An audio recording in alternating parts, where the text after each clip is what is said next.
महाराष्ट्रामध्ये आजकाल पक्षांतर करणं नॉर्मल झालं आहे, पण महाराष्ट्रामध्ये एक असे नेते होते ज्यांना थेट मुख्यमंत्री पदाची ऑफर आली होती आणि अट फक्त एकच होती की त्यासाठी त्यांना पक्षांतर करावं लागेल। पण मुख्यमंत्री पद मिळत असताना देखील त्यांनी ती ऑफर नाकारली। कोण होते ते व्यक्ती आणि काय होता तो संपूर्ण किस्सा ते आज आपण बघूया। नमस्कार, मी शिवम, महाराष्ट्र रोर या आपल्या चॅनलमध्ये तुमचं स्वागत आहे।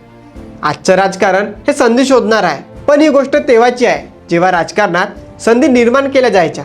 वैयक्तिक स्वार्थासाठी नाही तर माणसं उभी करण्यासाठी राजकारण केलं जायचं। असा तो काळ होता। पक्षांतर केल्यानंतर राज्याच्या मुख्यमंत्री पदावर विराजमान होण्याची ऑफर एका नेत्याला देण्यात आली होती। त्यांचं नाव होतं भाई उद्धवराव पाटील आणि अशी ऑफर देणाऱ्या नेत्याचं नाव म्हणजे यशवंतराव चव्हाण। भाई उद्धवराव मराठवाडा मुक्ती संग्रामातले मोठे नेते, तसेच महाराष्ट्रातील श्रमिकांचा आवाज म्हणून देखील ते प्रसिद्ध होते। पहिले त्या उस्मानाबाद आणि आत्ताचा धाराशिव जिल्ह्यातल्या इर्ले या गावातला त्यांचा जन्म। सुरुवातीच्या काळात त्यांच्यावर आर्य समाजाचा पगडा होता। पुढे वकिलीचं शिक्षण घेऊन ते राजकारणात आले आणि 1952 साली धाराशिव तुळजापूर मतदारसंघातून हैदराबाद असेंब्लीत ते निवडून आले।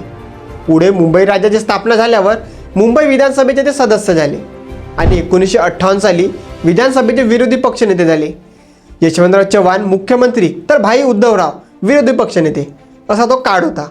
या काळात एकमेकांचे विरोधक म्हणून यशवंतराव आणि उद्धवराव यांच्यातील संबंध बिघडण्याऐवजी ते अधिकाधिक चांगले होत गेले। दोघेही एकमेकांचा खूप आदर करत।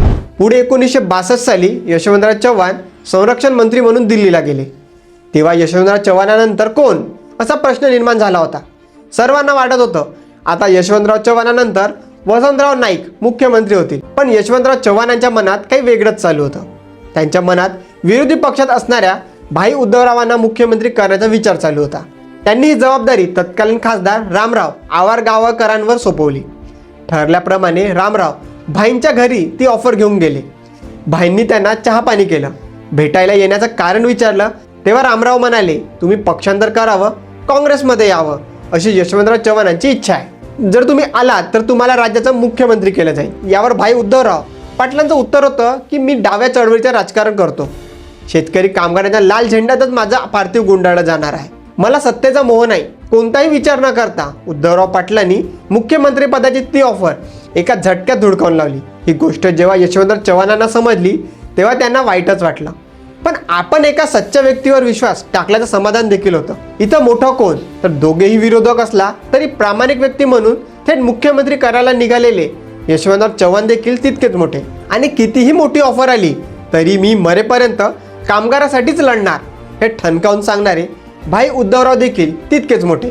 अशी ही गोष्ट होती तत्वांसाठी राजकारण करणाऱ्या दोन मोठ्या नेत्यांची।